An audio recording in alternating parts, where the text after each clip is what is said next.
ایک بدبخت نے کہا کہ مسلمانوں کو اگر کمزور کرنا ہے تو ان سے 4 چیزیں چھین لی جائیں. 4 چیزیں جب مسلمانوں میں موجود ہیں تو یہ کمزور نہیں ہو سکتے.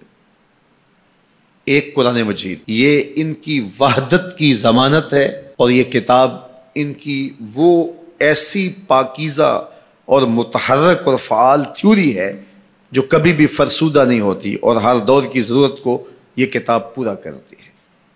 اور یہ اس غیر متبدل کتاب کے ذریعے سے گرے ہوئے بھی اٹھ پڑتے ہیں. تو اس کتاب کو اگر ختم کر دیا جائے تو یہ تسخیر کیے جا سکتے ہیں. دوسری بات، ان سے حج ختم کر دیا جائے.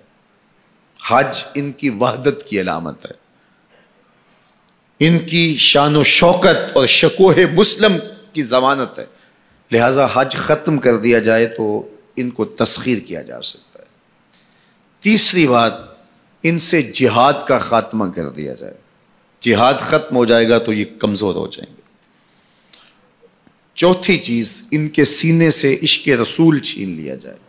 محبت رسول اس کے سینے سے کھینچ لی جائے. اگر یہ دولت نہیں رہے گی تو یہ مٹی کے مجسمے ہوں گے اور ان کے اندر کچھ نہیں ہوگا. وہ فاقہ کش جو موت سے ڈرتا نہیں ذرا، روح محمد اس کے بدن سے نکال لو.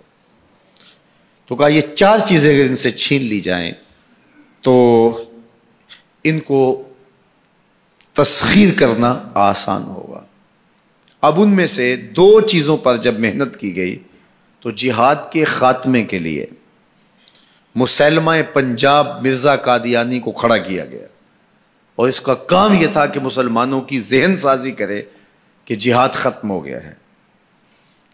اور وہ خود لکھتا ہے کہ میں نے جہاد کی ممانعت پر اتنا کچھ لکھا ہے اور اطراف و اکناف میں بھیجا ہے، اگر وہ جمع کرنا ممکن ہو تو 300 الماریاں بھر جائیں. اتنا کچھ میں نے جہاد کی ممانعت میں لکھا ہے. تو وہ اس ایجنڈے پہ آیا تھا.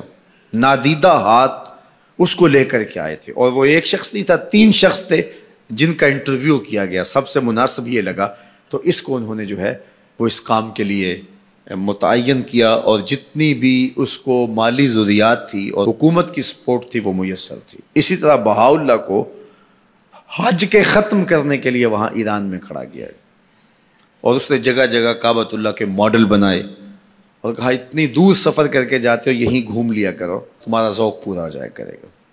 اب یہ 2 لوگوں کو نادیدہ ہاتھوں نے ان 2 چیزوں کو ختم کرنے کے لیے، جہاد اور حج کو ختم کرنے کے لیے تیار کیا تھا، اور ان کے اوپر اس زمانے کے اندر انہوں نے کروڑوں روپے لگائے تھے. اب جب وہ مر بھی گئے ہیں تو ان کے متبعین کو وہ اسی طرح سپورٹ کر رہے ہیں، اس لیے ان کے متبعین جو ہیں وہ موجود ہیں. باقی جس نے بھی ادعائے نبوت کیا پاگل پن کی وجہ سے، یا جو ہے وہ اس کے اندر کوئی صلاحیت تھی تو وہ تکبر میں آ گیا، تو اس پاگل پن کی وجہ سے اس نے اعلان کیا، جب وہ گیا تو سلسلہ ختم ہو گیا.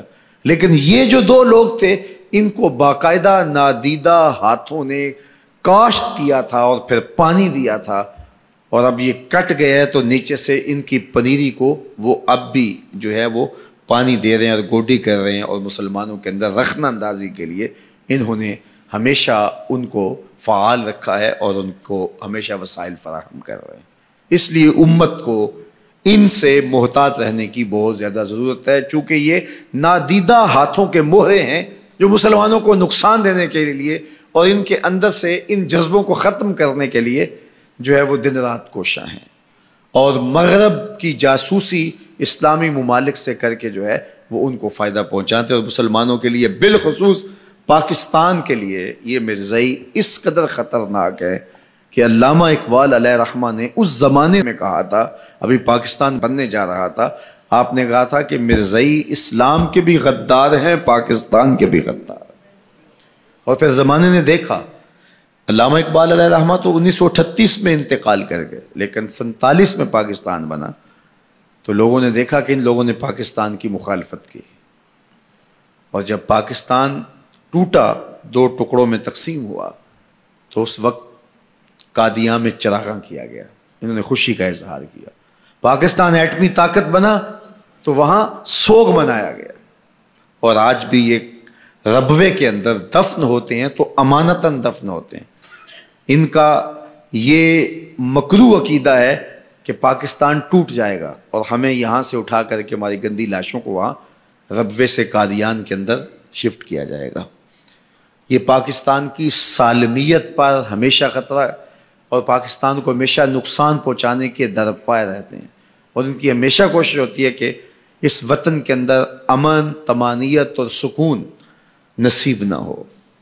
مسٹر بھٹو نے کہا تھا کہ جو حیثیت امریکہ کے اندر یہودیوں کی ہے وہی حیثیت پاکستان کے اندر مرزائی حاصل کرنا چاہتے ہیں۔ حکومت بھلے کس کی بھی ہو، لیکن یہ پاکستان کے اہم مناصب پر فائز ہو کر کے جو ہے وہ پاکستان کو اپنے کنٹرول اور قابو میں لینا چاہتے ہیں۔ لیکن اللہ بھلا کرے ان لوگوں کا جنہوں نے دن رات کی کاوشوں سے، محنتوں سے آئین کے اندر ان کو غیر مسلم قرار دلوایا۔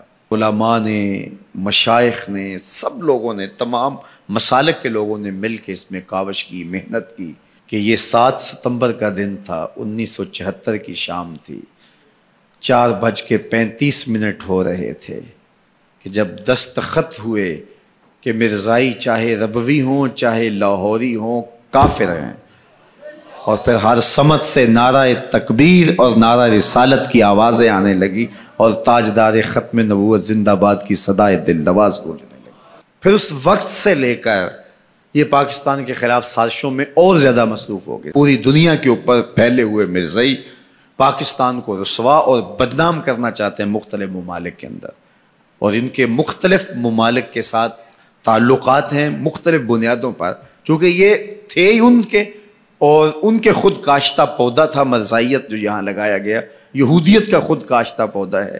لیکن مرزائی یہ نہیں سمجھتے کہ پاکستان یوں ہی نہیں بنا، یہ کسی حادثے کا نتیجہ نہیں تھا، پاکستان محبوب کی نگاہوں کا نتیجہ تھا۔